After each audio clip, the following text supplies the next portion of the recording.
10 தடவை தோத்து போனாரு.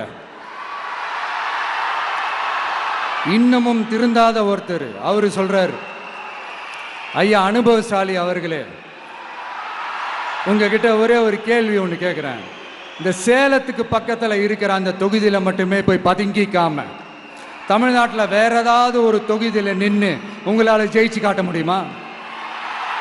சாரி முதல்ல நிற்க முடியுமா? முதல்ல அதை செஞ்சுட்டு அப்புறமா இந்த விஜயை பற்றி பேசுங்க பாஸ். சும்மா நசன்னு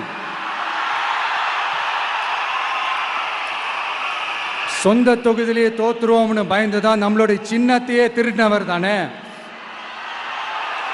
அதனால தான் நம்மளோட மன்றத்தில் பல வருஷமா பயணிச்ச ஒரு சுயேட்சை வேட்பாளரோட சின்னத்தை நம்மளோட தான் அரவணைச்சி ஆதரிக்கிறோம். அதனால